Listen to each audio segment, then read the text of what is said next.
but when you look at the downloads, it actually downloads So you made me Black Ops, and it downloads Modern Warfare? Modern Warfare 3. 3, yeah. The campaign. Don't worry about Modern Warfare. You can uninstall that because you don't need to play that right now. But I mean, I want to. Like, well, I like playing COD campaign. uninstall 1. That way you have space, unless you have like an actual whole bunch of space for it. But My hard drive is like 2 terabytes. Excuse me. I have like 1.6 terabytes left. I don't need it. Well, I don't have all that luxury. I think I had that on my laptop, on my gaming laptop, but not on my desktop. Mm. But the Black Ops 6 campaign? Yeah. Holy crap. I saw Bill Clinton. Yes! And I hated the beginning of that mission because they're trying to dodge the freaking Secret Service agents. Yeah. I hated that. I was like, this is annoying. But then once I got past that part, shit got real. Yeah, I got. Well, it's funny. I don't know how I saw it, but that end of that mission with the motorcycles, Bruh. someone leaked that footage months ago. I was like, I've seen this before. Oh, I thought that part would be longer. Yeah, The motorcycle part. Yeah, it was very short. It was really It short. was I was really like, short. I was like, oh, this is awesome. I got a pistol, blah, blah, blah. And then all of a sudden the SWAT truck shows up. I'm like, Yeah, I was shooting at the girl too, because I didn't realize that we were supposed to jump in there. So I'm thinking that she's over there. Like, I didn't even recognize it was her. I just thought it was somebody just leaning out to shoot at us. So I'm over there shooting at her. And then eventually I shoot the guy there and they're like, press A to jump. I'm like, oh, jump. Oops, my bad. Yeah, Been shooting this time. I did have to make some adjustments to my video card. It runs it really well. Even on an older machine that I have. Mm-hmm. I put it in 2K resolution, 2K 1440. Uh-huh. Running at I'm playing on a television, so I'm like capped at 60 hertz, which is okay. It's fine. It's not bad, but I was like, maybe I should get me a better. It's like I was thinking about buying a gaming monitor and like remove the Asus Tough Gaming one is on sale right now. Oh, okay. They had Best Buy had like a 3-day gaming sale. Yeah, I've been thinking about like trying to set up and like live stream my video gaming and stuff like that, and just like do it once a week, like on a Saturday. I'll never talk about it on a different podcast because right now we're supposed to start a whole nother podcast, and then right over here we're talking like we're on a podcast for gaming, even though technically it's not about gaming, man. This is not about. I mean, although, well, technically it could be. Well, today's topic is 4K edited. So you know what? Fuck it. Let's just keep it as part of this episode. Yeah. Because you know what? Welcome to the episode. Yeah. Welcome to ISO Insiders. Sorry, we got distracted by Call of Duty 6 campaign, which we both loved. Did you do the next mission after in Iraq? Yes. I did the weird open world. Yes. How long did that take you? Well, it didn't take me long because I'm used to that type of gameplay, especially in PC stuff. So yeah, I mean, I'm used to it too. But that one mission took me because I did every single objective. Yes, I did all the objectives, and it took me I want to say 2 hours. Yeah, roughly. Same for me. I looked up at the time and it was like 4 a.m, and I was like, yeah. I need to get off this thing. I did like that aspect of it. It's very interesting. They're trying to do that, and I guess I'm assuming that's part of like. I don't play the multiplayer, so I'm assuming this is what the multiplayer is like. So it's like Modern Warfare 3 actually does have open world aspects. Okay, like it's a big chunk of it. So it's like here's the mission, pick your weapons, pick the way that you want to play it. Oh, okay. So that was a big part of Modern Warfare 3. Oh, I was sniping everything. Oh, see, I started off sniping. And I kept the RPG, and I didn't even clear out camps. I just destroyed the objective and left.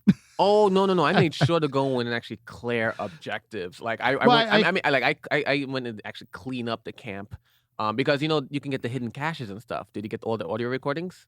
I don't know. I did go in afterwards and like get stuff. Mm-hmm. But not all of them. So I went because I wanted to get the audio recordings to hear more about the experiments that were happening. So I made sure to start off with the sniper rifles, and they keep my AI would be like, "No, don't take the shot." I'm like, "Screw you, I'm taking a shot," and then shoot them and still jump in and start like lighting them up. Sometimes, I think at one point I unlocked the mortar strike, so I would drop the mortar strike on the heavy armor. I do have that, and I have the helicopter, and then I got the helicopter last. Yeah, but. Anyway, that's gaming. Sorry. Yeah. I gave it 4K, so boom. Yeah. I played in 2K, but so we're here to talk about the last episode that we did, which we talked about the DJI drone S3, or is it 3S? 3S. Okay, and that one, if you've been paying attention to the episode on YouTube, you see it's in 4K. Mm-hmm. And it's actually in true 4K, not YouTube's 4K. So just to be clear, we filmed that in true 4K. In true 4K with the Blackmagic Cinema 4Ks, right? Yes. Pocket Cinema 4Ks. Yeah, these cameras that you guys see us on, they're the older first generation Cinema Pocket Blackmagic cameras. They're like made for like filmmakers, yada, budget stuff. Budget. Which personally, I'm not a fan of because there is no autofocus. Right. Which makes it annoying. Yeah, you do. Yeah. You do, like, for these type of setups, you do. I think it lends itself, but you have to know ahead of time. You can't really move too far out. Right. You got to adjust the depth of field. You got to make sure. This is why having an assistant comes in handy. But filming these on a Sunday makes it so that we're really doing this solo, right, together. So, and I think that's why it's sorry for that noise, whatever that is. Probably my phone. Hold on. Oh, Lance, come on, bro. Didn't mute everything. We are on air, and you over here got your notifications going off. We did a faux pas. No, you did a faux pas, not me. I am on vibrate. Great. I silence everything from my watch. Oh, aren't you fancy, sir? Yes. Is that an Apple Watch? No, this is a Pixel. This is the Pixel Watch. Oh, I have not seen one of those in person. Yeah, well, this is the older version. Yeah, I still haven't seen it. OLED screen. I thought it was a regular watch this entire time. I know. No. Wow. it looks that way. It looks that way. I'm gonna still get the Galaxy S, whatever the latest one is, like the 6 or something like that. Because I was rocking the S3, and the S3 no longer works with my cell phone. They stopped supporting it. Oh. Yeah, that was very annoying. I have 2 Galaxy, but that's not. Anyway, so I'm going to talk about why we did it. It was just why we filmed it in 4K instead of filming it in 1080. Right, but the funny part is we did film it in 1080. So what we're using here in the studio is a mixture of 4K cameras and then 1080p recording equipment. Like, so we use the ATEM Mini SDI. Let me see here. Mini SDI ISO Extreme. It's a lot. The amount of time it's taking you to type this in, we could have just taken one of the cameras and point to the one that we have in the studio. In the studio. But this thing, brand new, is like $1,500. Good right? Lord. Yeah, it is expensive. Is it worth it? Oh, actually, it's $1,300 on B&H. Or if you look around. Oh, so this is the HDMI version. That's why it's cheaper. Not the SDI version. The SDI version. Let's see, how much is the SDI? There goes the $1,500 that you were talking about. Yeah, okay. So $1,500. The cool thing about what you get as extra on the SDI version is you get 4 outputs. Well, instead of 2 outputs. How about this? For those people who may not know, what is the difference between HDMI and SDI? So SDI, they're using 3. This is SDI 3G. There's also 6G, 12G, and all the other G's up. So the G stands for generation, and for 3G, it would handle pretty much HDMI 1080p. Up to like whatever frame rate you can throw at it, it will do it. And it's what is called a BNC connector. So it's like it's kind of like remember the old school copper cable thing you plug into the back of the TV antennas. Yeah, the coaxial cables. Pretty much, that's what it is. Except the cool thing about these, they're cheaper, and you can run them over a very long distance without needing to power them. And you can transfer video and audio signal over these. And they're bidirectional. So you can send and receive. Okay, cool. And, then it's a really cool, that's just the cables. And the cool thing is you plug them in and they lock. So they don't fall out. Like HDMI cables. Like HDMI cables, right. Yeah. And you can't really break them. I mean, you could. No, you could definitely break those. Yeah. You can definitely break, but you have to really work at it. Yeah. And the way we have everything set up is we have this as kind of like our brains. But that's like a whole other episode to like explain this whole ecosystem, because that's going to require diagrams and all this other shit. Do not put me to sleep. Yeah, it's a lot. It is a lot. That we will talk about it in one of those episodes, but not this one. But remind me to bring a pillow for that episode. Yeah, we'll have a guest on for that actually. Yeah. Well, we'll have a guest on before, and then it'll be an explanation afterwards. But anyway, so the workflow is we record everything in 1080p, 24 frames per second. Mm-hmm. That's our choice of like frame rate and stuff like that. So we have that like really cool cinematic look and it looks really, and we're talking heads. It's not like we're doing sports or whatever. No. So it's like, and the way this records everything is in this isolation or ISO, where it's like everything is all recorded at the same time. So there's no audio drift, there's no video drift, where it's like everything is in lockstep because of a time code. Yeah. And I get a bunch of files, and then I go into Premiere, I put everything together. I'm not gonna go through that and like just do my thing. And that's pretty much what I did with that episode. I edited it like I would normally edit the 1080p version.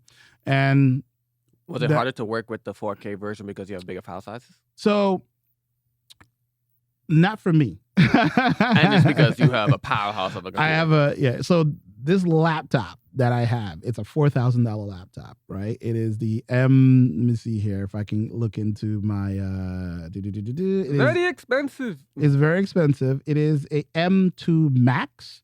Does that say 64 gigs of memory? That's 64 gigs of RAM or random access memory. Jesus. So that's unified memory, right? And it's kind of hard to see because it's so damn small, but that's just how they represent this stuff. And the cool thing about this is like it's the latest Thunderbolt 4 connection, yada yada. Mm-hmm. Funny enough, this is not a 4K laptop. What's the screen resolution? I can't tell you. I don't know what it is. I know it's Retina display, so I think it's above 4K. Maybe 2K?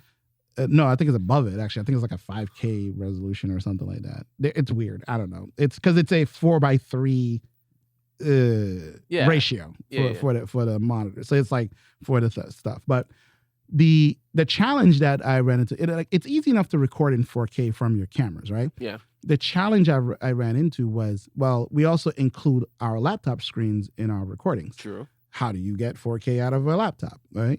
Well, you need a 4K laptop, which we discovered was your work laptop and not your gaming laptop.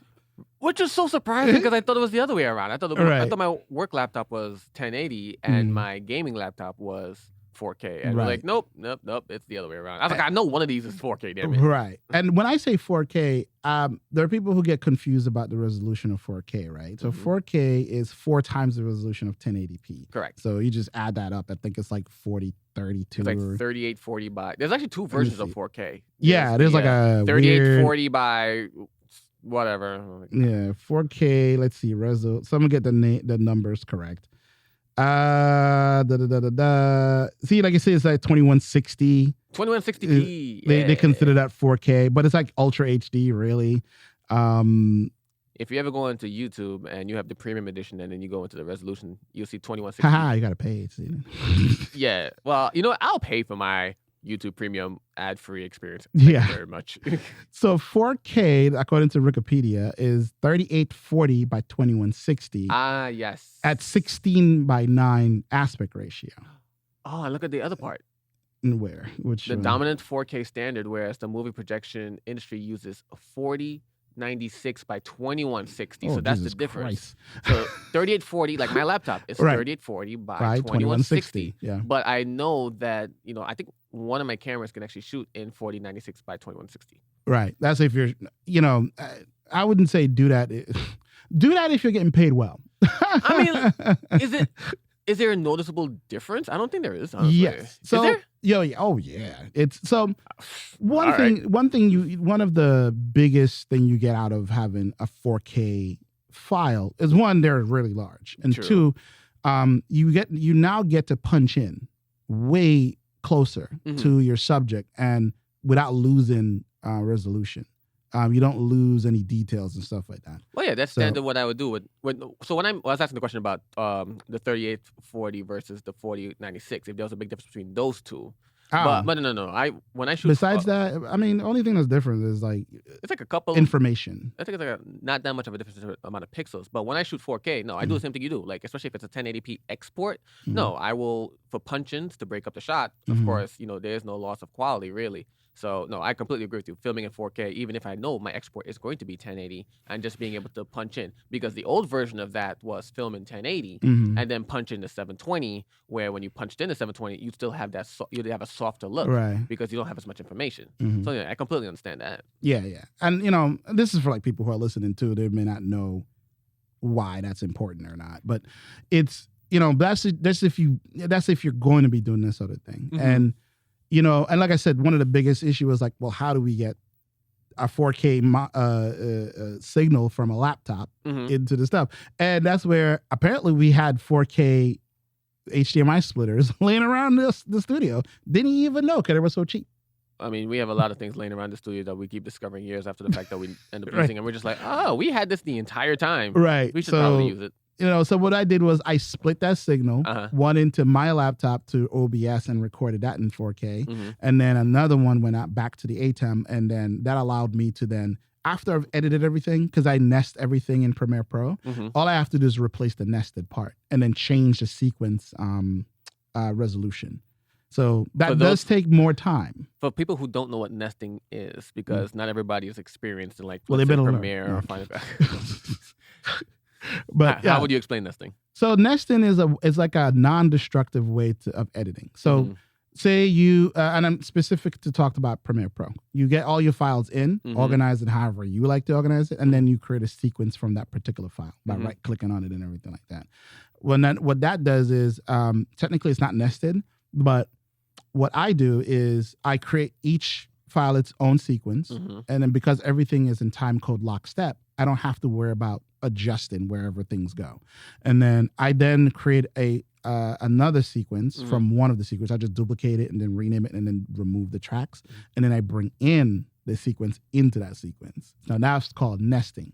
So you're just kind of like taking your file, put it in the sequence, and then taking that sequence and put it into another sequence. So for those of you who are familiar with After Effects, pre-compose is actually the same thing. Yes. Yeah, pre-comps, because I've been working with After Effects since right, like 20 years now. Yeah. So I am... And I live in After Effects. That's a pre-compose thing. It's the same thing. Lance, I thought you said you had silenced your stuff.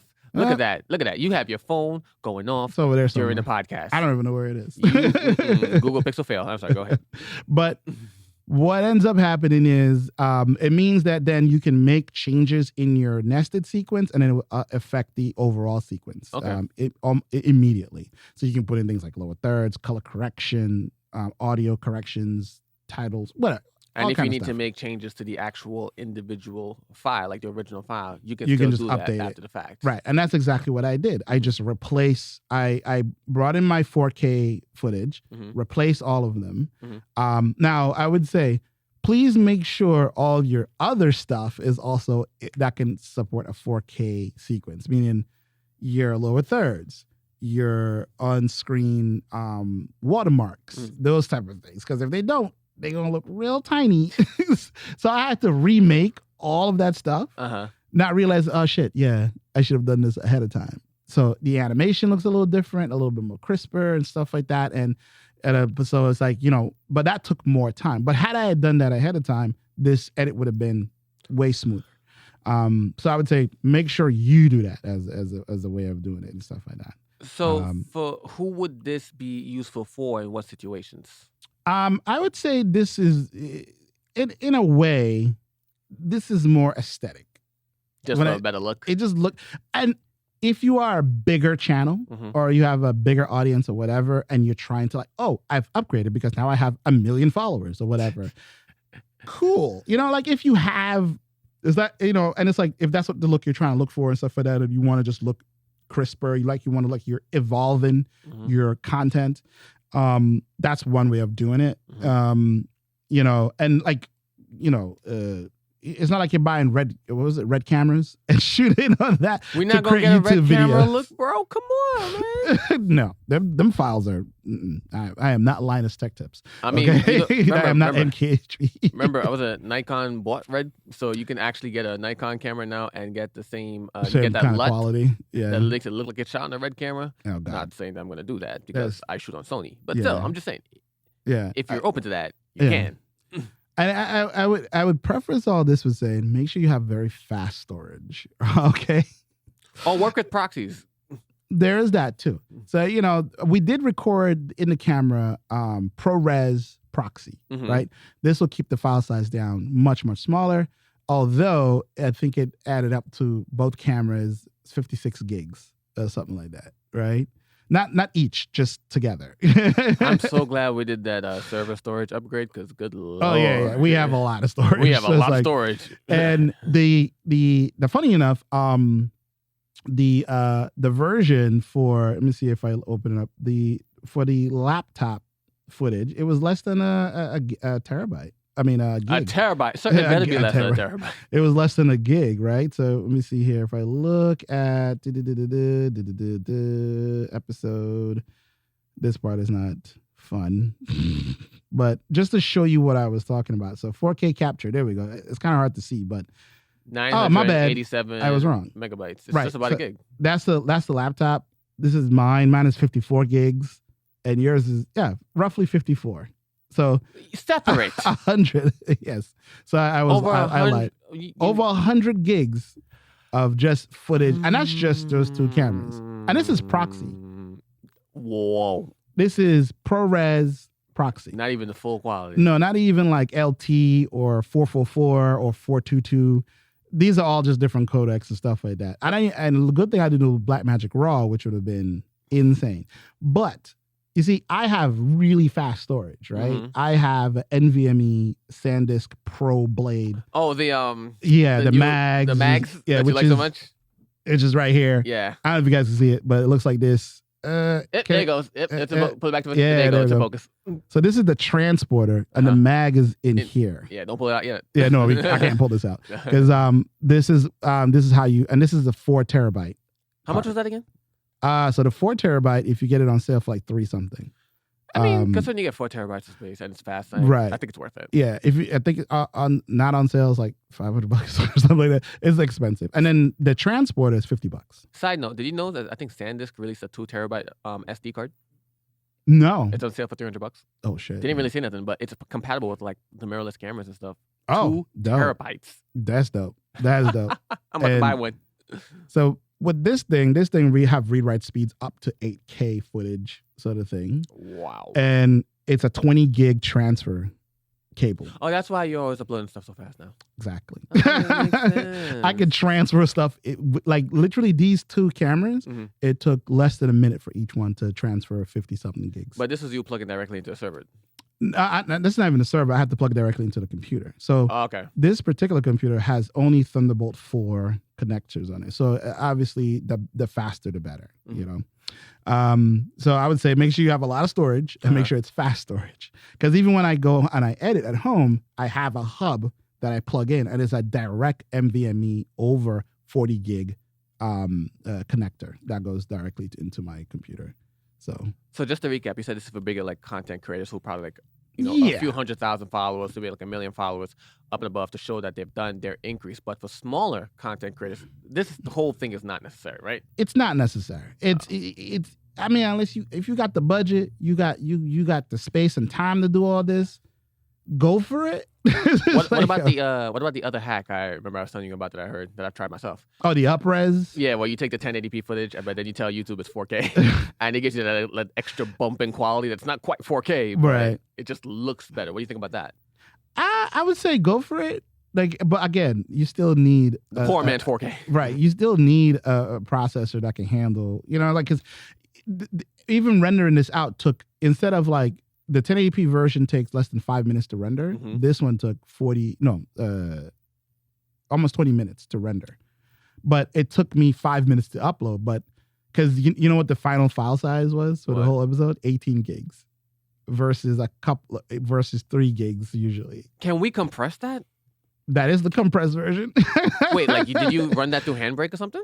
No, I did it through Media Encoder. I'm wondering what would happen if we take that file, the 18 and compress it, and send it through like the one I use, JPEG Mini.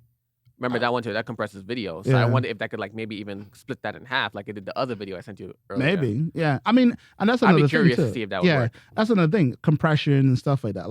But like I said, even then, you still need a decently fast computer with a good processor and stuff like that, and storage. Like you just need, everything needs to be fast. Like this is like, if you got money to burn you want to... If you want it to look good and you want it done fast, you're going to spend a lot of money. A lot of money, right? Because if I were to like add everything up with everything that I have, right? Let's see. $4,000 laptop, $1,500 cameras with what? $500 lenses with another $1,500 and then this thing costs like $400. The audio interface, $400 mics. Not even counting the software. I'm not even counting the software, which is like $60 a month for that sort of thing. Autopod, another 40, 50 to Opus clips, which we haven't paid for yet, but that's another episode we really want to talk about. Like when I think Opus clips is pretty good. That definitely does deserve its own episode. Yeah. And then using Descript and like that's a whole other episode. We can do like a comparison. Ooh, that's good. I like that. And it's not the cheap. And plus, I have Verizon Fios, a gig up and down. That's 70. Well, I got a discount, so $70 a month. Why the hell am I paying $100? I don't know, but I'm saying it's like I mean, plus I also I have like Cat E7s and shit. I mean, which I apparently found out Cat E7 doesn't really matter. 6EA is better, but whatever. It's like all that added up, sure. And also, if you have tons of experience like I do, and then you know what the hell you're doing and stuff like that, then you can achieve the same thing.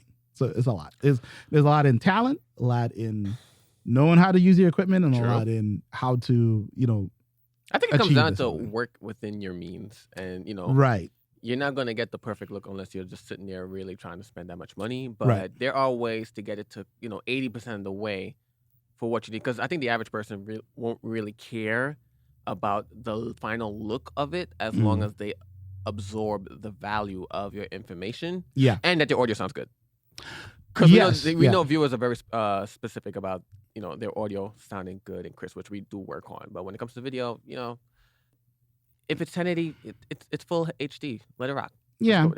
Like I would say for the most part, I mean, a lot of companies, a lot of broadcasters, they broadcast in 1080p. Some of them don't even do 1080. They do 720 or 960. It's like, but yeah, so you have to be mindful. Be demure. Stop it. You know what? I'm leaving. Goodbye. I'm getting off this episode. You just brought in that damn saying. Yeah. So, and that's why this also goes back to our first episode. Why 4K is a bit hard to do when it comes if you're trying to stream in that sort of thing. Yeah. Don't get ahead of yourself. You're fine. It's like don't do it unless somebody's paying you to do it. Put it that way. But anyway, so thank you guys for tuning into this episode of where we rambled on from Black Ops to 4K to all sorts of things today. Yeah. If you want to check us out on other platforms, please, the links are going to be in the description below. Make sure you follow us, like, comment, subscribe, whatever the platform asks you to do to support the channel. If you have topics that you want us to talk about or review, please submit them. We don't bite. Yeah. And check it out and whatnot. Like I said, podcasts available wherever podcasts are served. All right. So we'll see you next one. Peace.